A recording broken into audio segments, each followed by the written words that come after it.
Hi, I'm Jessica Cameron, and you're listening to The Sit Down with the 13 Wolfman. Stay bloody.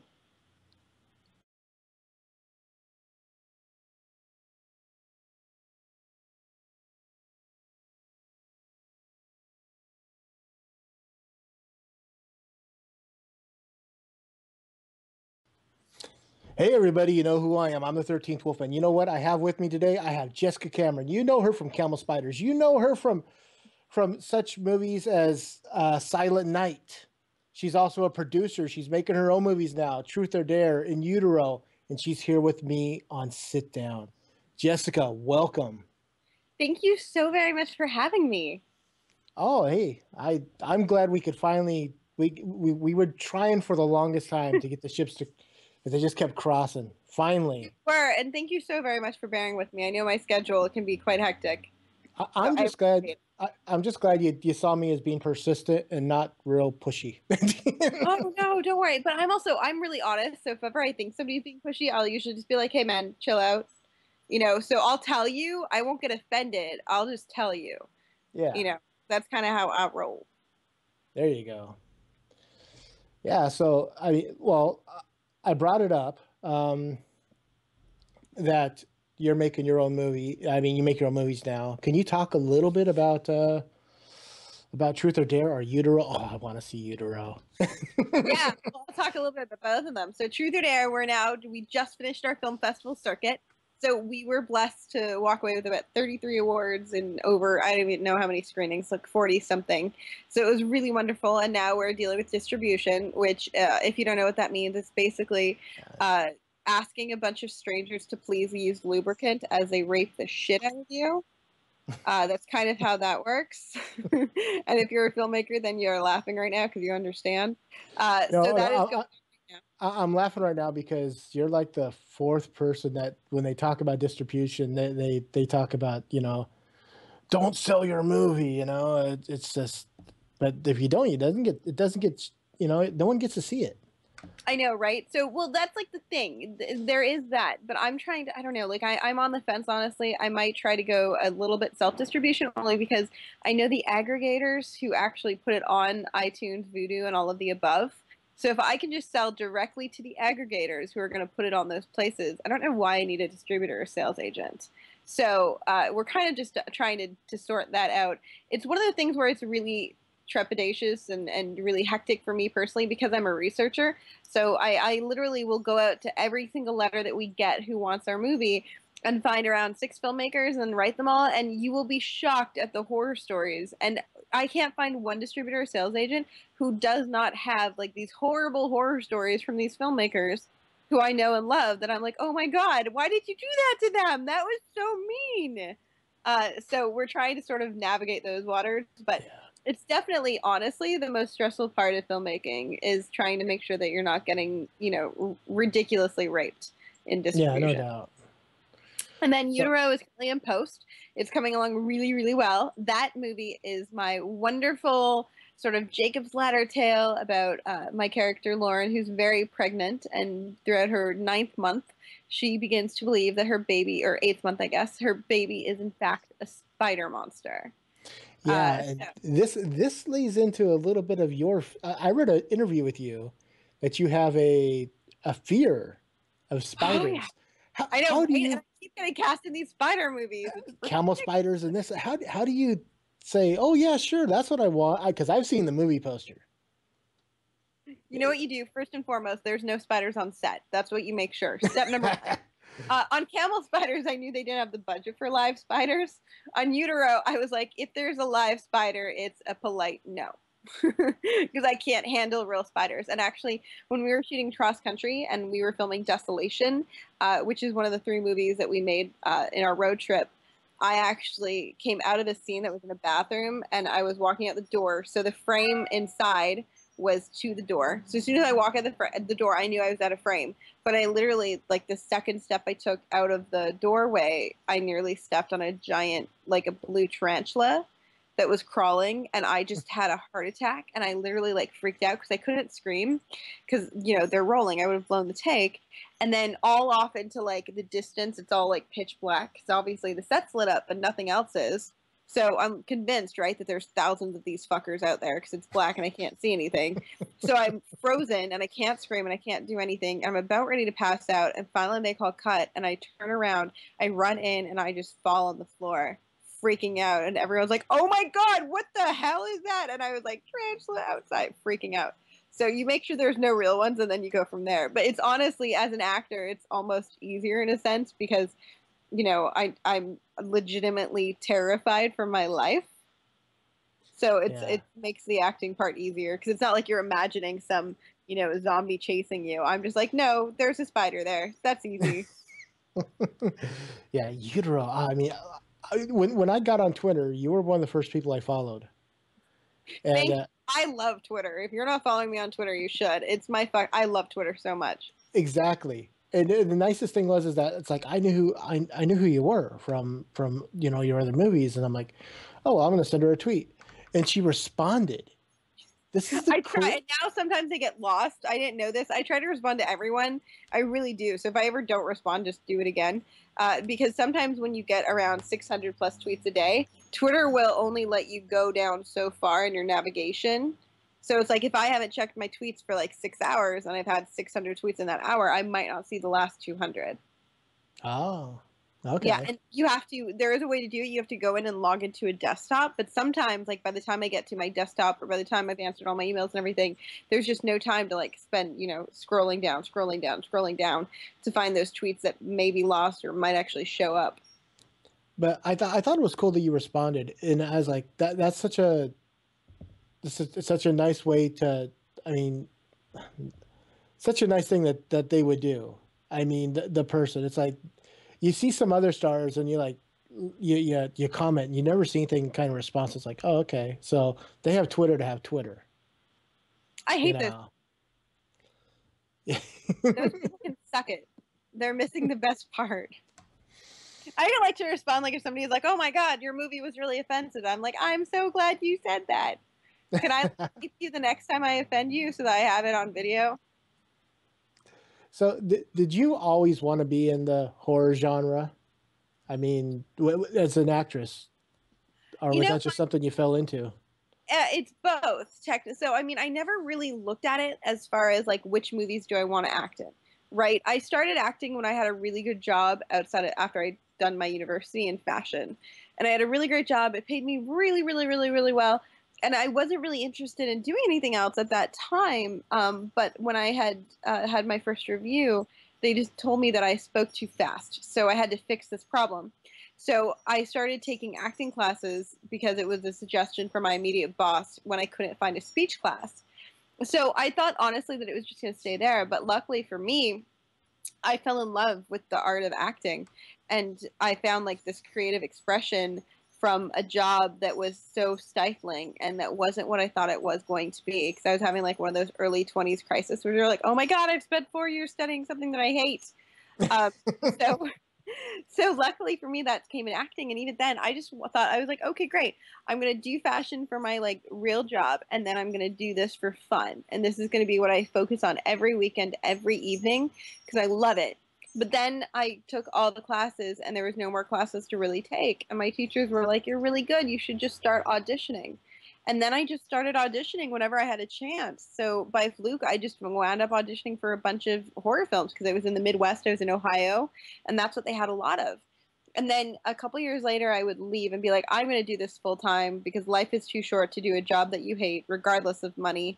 Fuck money, right? You always can say fuck money when you have money and when you're getting a paycheck every 2 weeks. It's a lot different scenario when you're working paycheck to paycheck. But at the time, I was like, fuck money. Who needs money? It's overrated. So I quit my job and I just wanted to try to get as much work as possible to make sure I could pay my bills, knowing that it's so sporadic. And to my luck, it was just all horror films, or majorly, like 9 out of 10 things I'd auditioned for was for a horror film. And that worked out really well for me because it's always been my favorite genre to like watch. And if you look at my collection, it's almost always horror films. And if I have there's the odd like Wolf of Wall Street or something that's like really brilliant that like slips in, or The Godfather, which is not necessarily horror, but not horror. So there are some of those like classics that I absolutely adore, but for the most part, it's largely horror. And, you know, you can even ask my friends, like, whenever they drag me to, like, a non-horror movie, I'm always like, really? Nobody died? There's no sex? What the fuck is the point? This is so boring. So I was really lucky that it just sort of worked in my favor, that I, by fluke, was auditioning for the kinds of movies that I want to watch. You made a comment in another interview that I read about you that I love how you summed this up. Someone asked you, is it better to be an actor in America or an actor in Canada? And you said that well, if you're in America, you could wind up on a TV show where up in Canada they know who you are. But if you're an actor in Canada, you can wind up on a TV show where no Americans might not even see that show. Correct. And that's actually the case 99% of the time. You know, so like, unless you're like hoping for the movies, but even nowadays, like the movies that film in Canada, the under five, like under five is a term used for under five lines. You know, they'll cast those locally, but any of the other speaking roles, the supporting roles, they bring from LA. Even if it's a Canadian project and they have to get Canadian tax incentives, they'll hire a Canadian living in LA. You know, so for Right. me, it Yeah. was just like the right fit, because I was like, no, I don't want to. It's so hard. Every market you're in, you have to climb a different ladder. So it's just a matter of making sure that you're climbing the ladder that you want to be on. But being in Canada and struggling, you know, my cousin is actually the cute redhead from Mean Girls. She was Bethany Bird. So the slightly chubby chick with the, you know, the tampon with the extra heavy flow, but like, you know, a pretty solid character. You know, she Okay. struggles to get so much work because it's the only thing she's done that has any clout, you know. And in Canada, that doesn't really, in Canada, like, they don't really care the fact, okay, you did this one movie that one time and it was a big hit. But in You, America, they care. you're nobody in Canada unless you do Degrassi, right? Right? Well, really, though. That's kind of like the pinnacle of Canada, right? One day I'll be on it. One day. One day, I mean, even Kevin Smith did Degrassi. Ah, oh, Kevin Smith. I love that he loves Canada. I, I love Canada. I used to, when we first got cable when I was like about 14, we would get the CBC. So Nice. I would watch like all these Canadian TV shows, you know, like North of 60 and This Hour Has 22 Minutes and you know stuff like Royal Canadian Air Force, you Nice. know. Classic. So So you're like yeah. an honorary Canadian. Huh? You're basically an honorary Canadian. Oh, cool. We'll take it. I know all the words to "Oh Canada," so. Really? I don't know if I know all the words to "Oh Canada." But I sure as hell don't know the American national anthem, so I probably should just keep that one to myself. You know, there's a lot of people that don't know the American national anthem, and they try Right? to sing. They try to sing it at events too. Dude, I own a property, and I own a house in Ohio still, and that I rent out. And whenever I go back to check on it, it's like amazes me, where I'm like, really? You make it so hard for me to be legally allowed to live here. I have to fill out all this paperwork. I spend thousands of dollars on lawyers. My house, the exterior, everything looks pristine. The grass is mowed, the gardens look beautiful, the paint job is done. I look around like some of my neighbors where I'm like, what the hell? You know, like, they just take such poor care of their everything that I'm like, oh, this is why you need more Canadians. There you go. We would never do that. So, I got a question. Are there any limits you won't go near, like subgenres of horror, kind of like revenge rape or cannibalism or slasher or, you know? No, I mean, I don't think there's any circumstances I'd be interested in a snuff film, but I mean, I don't like to ever use the word never. Right. I mean, I'm sure I could find somebody like I'd want to kill on camera. I think I don't like, for me personally, no, so long as it fits for the story. I don't like using gratuitous violence or sex or any of the above as like a problem solving substitute for, as a plot point. Yeah, like, or as a poor plot something. You know, like, the script is boring, we're gonna add in a gang rape. That's fucking stupid. Fix your boring script. You know, it's still, now you're just making it a boring script with a gang rape. What the hell is that? That's not cool. There's nothing, like, for me, it just depends on what's sort of right for the story and that it goes where it honestly is supposed to go.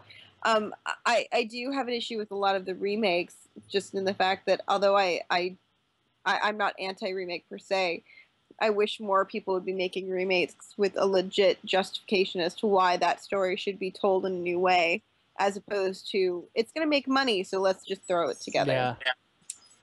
Oh no, I know what you mean. I mean, I personally love the remake of The Hills Have Eyes. You know, I think Alexander, huh? I think that was one of the good ones. Yeah, but I honestly didn't see a reason to remake I Spit on Your Grave. And don't get me wrong, there's nothing, I got nothing against the original film. In fact, I love the original film, but I just don't. I don't know. I thought the original film was so well done that I didn't see a reason for a remake. And they ruined it with the remake anyway. So. Yeah, I mean, for me, I feel like some of the acting is sort of spotty, and I would have liked to have seen it done like more viciously, because I feel like it could have been. I mean, the original is very very appropriate to the era that it was made in, but I feel like you could make it really, really dark and really vicious. That being said, I don't feel like they really did that. I kind of feel like they half-assed it because they were like, whatever, it'll sell. They're actually on their third one. Did you know that? They're making I Spit on Your Grave 3, and that's bringing Camille Keaton back. It's actually a sequel to the original. Really? Okay, I wasn't sure if she was playing her own normal character or not. Yeah, she's playing Jennifer again, and she's coming back for the third film, which is going to be a sequel to the original film. See, I was supposed to audition for that. I got an email to do it, but I was traveling across America, and there was no way in hell, while making these 3 movies back to back, that I could fit in even a taped audition, let alone get to LA to film it. True. But that being said, hopefully, I wish them all the best. Oh yeah. Yeah, I didn't like the remake of it basically because all the kills became the girl became MacGyver and just, you know, hey, look, I found a way to make a trap out of it. Don't you hate that? That was actually my issue with the new Evil Dead too. My only issue with the new Evil Dead was the book. I actually kind of liked the new Evil Dead to a point, but I hated the fact that here's this long-haired guy. He finds this book wrapped in barbed wire, and I've said this before on our shows. It's basically telling you to leave it the hell alone. But no, let's open it up anyways. For me, it was like the bad acting, the horrible writing. That was probably the first thing that really pissed me off. Yeah. Not to mention though, but again, the half-witted brother who is able to become MacGyver in the final act with finding pieces in a garage that hasn't been opened in 20 years to make a defibrillator. I'm smarter than he is, and I couldn't make a defibrillator. I couldn't make it with items found in a garage today that worked, let alone 20 jumper cables in a car, man. I mean, there you go. Jumper cables in a car. That's huh? All right, you all fancy. Hey. Well, when it comes to cars, I'm kind of useless like that. But that being said, I was like, he still would not be able to. Are you nuts? He's been barely awake this whole time. He's an idiot. If I were he's not the type of guy that could do complicated math. He's not going to get the role in this guy. So we know who's not going to get a role in the sequel. Right? I'm kidding. So frustrating. No, but I mean, I know how you feel. I like some remakes, but man, there's just so many that you just kind of go, really? Why? Oh, they're remaking Housebound. Housebound. New Line just bought Housebound to remake it. It's a 2013 film. In New Zealand, so it's an English. Okay, that's why I don't recognize it. Oh, it's really good. I saw it along the festival circuit last year. Really, really good. So what was the hardest part of making Truth or Dare? Whether it's casting or just what was one of the hardest things you had to do? We've already talked about the difficulties of distribution, so that off the table. Honestly, the hardest part was trying to get the quality of people involved interested at first, because people look at you like, oh, sure, you're going to make this movie. Good on you. Whenever it's your first, they're like, okay, we'll believe it when we see it, but trying to get people to take a chance on you or let you use their gear and whatnot, it can be really, really tricky. So that was really, really hard. And then also just the actual technicalities of dealing with, a very short shoot time frame because we shot it in 9 days, and just the logisticals of all of that. You know, because keep in mind we have actors flying in from Minneapolis, from Chicago. So trying to get everybody here was just quite the production, let alone, you know, on point. And then trying to get pardon me. I don't sleep a lot, and apparently I'm yawning this entire time. Must be time for a cocktail. So trying to get everybody here, and then trying to get the people that, you know, trying to juggle their schedules. It's just such a delicate situation, you know. And then we were shooting it in April to May, and we were shooting, unfortunately, majorly in a tinned roof garage in the middle of the desert. Ooh. So that got extremely warm and toasty.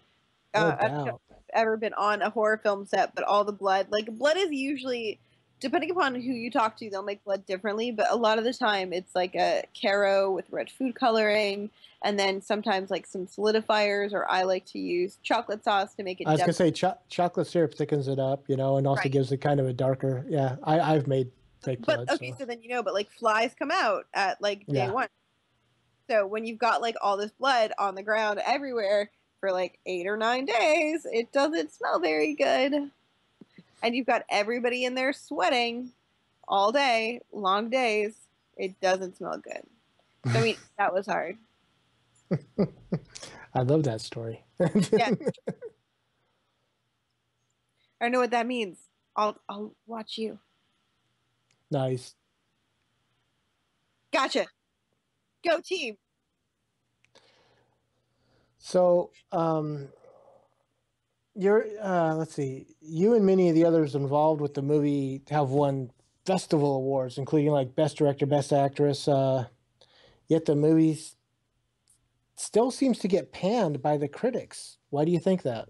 We haven't been panned by the critics. I have a horrible person on Wiki who puts up like the 2 bad reviews. I think we actually had like 3 or 4 bad reviews total, but he just blasts it all over the Wiki page, and disregards like the 45 articles that say it's awesome. So there are, and ironically, they're all like foreign press. And I also too, like, I don't even think the one of the 4 really bad reviews talks about dares that didn't happen in my movie. So I don't know if he's thinking of a different movie or if he just was not paying that much attention. But he like specifically calls out when they removed that guy's tongue. And I was like, that doesn't happen in my movie. What the fuck are you watching? I did hear now this is just rumor. So I heard a rumor one time that your movie was a ripoff of another person's film. No, there's a wannabe filmmaker who, let's not publicize him anymore after this, who tried to say that I copied his movie made in the 80s. My response was, how can a movie that centers around kids getting internet fame be a copy of yours? But what it boils down to is there's just, you know, there's 22 exact title matches, none of which are his. There's 368 partial title matches, of which his is. So, you know, 368 partial title matches, it's not an original title. It is an original film. But the reality of the matter is, you know, people always want to sort of grasp onto any level of success. And this particular filmmaker was very jealous that we were getting so much press and so many accolades, and tried to like email all like the press and be like, you covered her movie, why aren't you covering mine? And the press were like, because we don't know you. Who are you? Why are you being so mean to us? Why are you being so mean to her? And it's just not how you operate in this business. You know, you catch a lot more flies with honey than you do vinegar. Our Caro syrup. True. Exactly. Bloody Caro syrup. No, I had to bring it up. Had to let you set the story straight. Ironically, there's the best version of Truth and Error aside from mine. The better one of all the ones that I've seen, and I've seen them all pretty much if they're available. There's one called Truth or Die, and it's a bloody disgusting select. It's a pretty decent movie, very different than ours. I've seen that movie. Yeah, I really liked it overall. Yeah. And we actually had a spin the bottle scene originally in Truth and Error. We removed it because there's a spin the bottle scene in that. And we're like, you know, we don't want it to be similar to any of these other movies because we feel like most of these other movies didn't take advantage of the quality of the game and like how dark the game could go. And we really wanted to make it like a really fucked up version of Truth and Error. So we tried to, you know, make it as dark as possible. Well, you know what the bummer is that we're out of time. I still have more questions I want to ask you, but can you someday when you have the free time, can you come back? I would love to. Thank you. Now, go ahead and I mean, plug everything that you want right now. I mean, Okay, truth. well, you can We got pre-order. Truth or Dare. We got Utero, and then you Yep. got that Mania. Yep. Well, you can pre-order Truth or Dare right now on truthoddarethemovie.com. We should be sending them out in a couple months as soon as we know distribution details, and then we'll send them to all the fans who pre-ordered first. So they'll get them a couple weeks in advance. And then Utero's in post-production, so look for that at the festival circuit. Same with Mania, Desolation, Kill the Production Assistant, and Save Yourself. Mania, Kill the Production Assistant, and Desolation are the 3 films that we made while traveling across the country. So you could go to killtheproductionassistant.com for more info or to pre-order those. Mania is my fucked up lesbian love story, so that's for sure going to be hitting the festivals this year. So I'm pretty excited about that. It's a really, really fun film centering around these 2 lovely young girls who, unfortunately, things go wrong and they try to make the best of it, but it doesn't work out that way. I've seen kind of a teaser poster about that. Yeah, I love the teaser poster, the bloody legs and the heels. Yeah, Love it. Very appropriate to the tone. So well, yeah, again, you can keep up with me on Twitter and Facebook. Jessica Cameron _ is my Twitter handle. I'm also on Instagram, and I love to tweet, so tweet me. I will. And with that, thank you again for coming. My pleasure. So sorry it took so long. Oh, that's fine. With that, I'm the 13th Wolfman. She's Jessica Cameron. I'm on the prowl. Rawr.